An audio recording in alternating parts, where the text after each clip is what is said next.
Hi ළමයි, welcome back to Catchy Girl YouTube channel.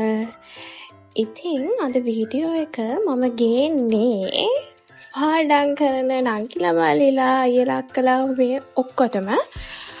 මොකද අපි හැමෝටම තියෙන ප්‍රශ්නයක් තමයි කොච්චර හිතුවත් අපි හිතනවා වගේ අපිට පාඩම් කරගන්න බෑ. හිතනවා වගේ වෙන්නෙත් නැහැ. ඉතින් මේ කොච්චර හිතුවත් පාඩම් කරන්නේ නැති ඔයාලට තමයි මේ වීඩියෝ එක මොකක්ද ඒකට කරන්න පුළුවන් කියලා. ඉතින් ඉගෙන ගන්න හැමෝටම වගේ පොදුවේ තියෙන ලොකුම ප්‍රශ්නයක් තමයි මේක. හැබැයි අපි අතරින් කීප දෙනෙක්, ඒ කියන්නේ හරිම සුළු පිරිසක් හරිම ලස්සනට ඒගොල්ලන්ගේ පාඩම් වැඩ ටික මැනේජ් කරගන්න.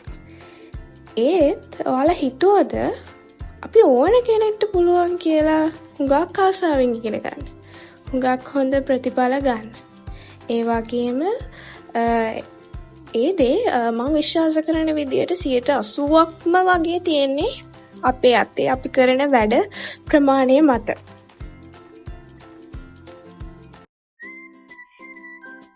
ඉතින් ඔයාලා හිතුවද ඇයි ඔයාලට පාඩම් කරන්න හිතෙන්නේ නැත්තේ? පාඩම් කරන්න ගත්තත් පොඩි වෙලාවක් විතරක් පාඩම් කරන්නේ. මෙන්න මේ ප්‍රශ්න දෙකට උත්තරය හොයාගත්තොත් ඔයාලට පුළුවන් ඒ ප්‍රශ්නෙට විසඳුමකුත් හොයාගන්න. ඉතින් මේ ප්‍රශ්නෙට උත්තර ගණනාවක් තියෙන්න පුළුවන්. ඒක කම්මැලිකම වෙන්න පුළුවන්. විභාගෙට මේ තව කල් තියෙනවනේ කියන සිතුවිල්ල වෙන්න පුළුවන්. ඒ වගේම ඕනකමක් නැති බව, ස්ථිර අරමුණක් නැති බව, ඒ වගේම එක්කෝ ආර්ගේ ඔළුවේ තියෙන ඔළුවට වද දෙන ප්‍රශ්නයක්, ඒක රිලේෂන්ෂිප් එකක් වෙන්න පුළුවන්, ෆැමිලි ප්‍රශ්නයක් වෙන්න පුළුවන්.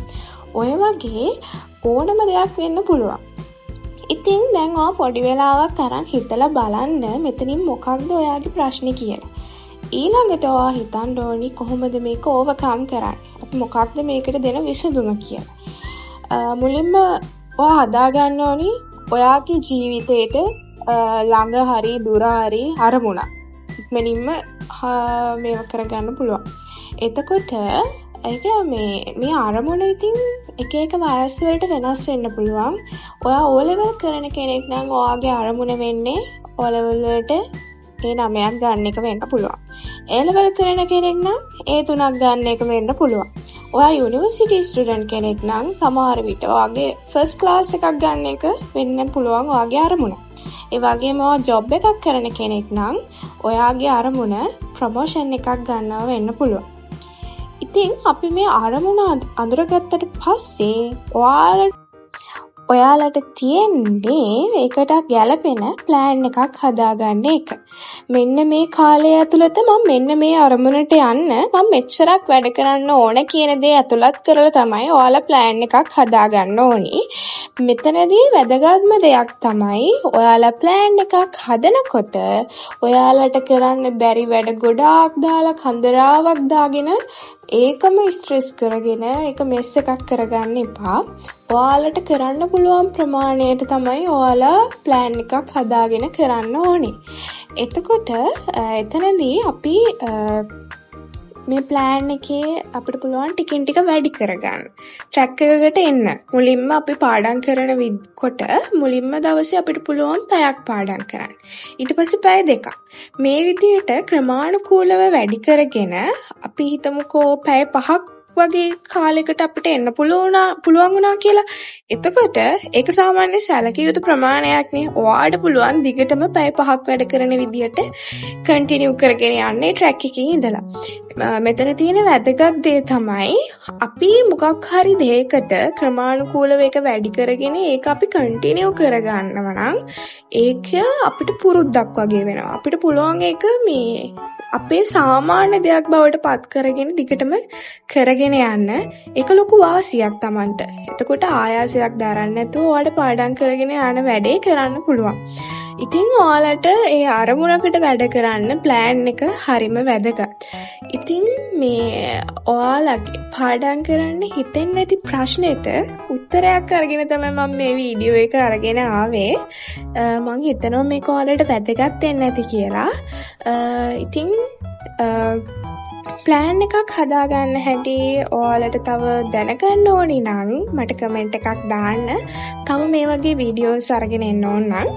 ඉතින් අදට මම ඔයාලත් එක්ක බෙදා ගන්න හිතුවේ මෙන්න මේ කරුණ තමයි. අපිට කොච්චර පාඩම් කරන්න හිතුණත් හිතෙන්නේ නැත්තේ ඇයි? හිතුවත් හිතපු ප්‍රමාණයට ඇයි පාඩම් කරගන්න අපිට බැරි වෙන්නේ? සහ ඇයි සමහර අයට පාඩම් කරන්න හිතෙන්නේම නැහනේ? ඇයි එහෙම වෙන්නේ? ඉතින් අපි මෙන්න මේ ප්‍රශ්න වලට උත්තරයක් හොයාගන්න නම් අපිට මේ තීන தත්ත්වය ඇනලයිස් කරන්න වෙනවා ඇයි මෙහෙම වෙන්නේ කියලා. ඊට පස්සේ පුළුවන් අපිට ඒකට සොලියුෂන් එකක් හොයාගන්න. ඉතින් ඔයාලත් මේ විදිය try කරලා බලන්න.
තවත් අලුත් වීඩියෝ එකකින් හම්බෙනකන් හැමෝටම බයි බයි. මතක ඇතුව මගේ channel එක subscribe කරලා නැත්නම් දැන් subscribe කරන්න, like කරන්න, comment කරන්න, share කරන්න. bye.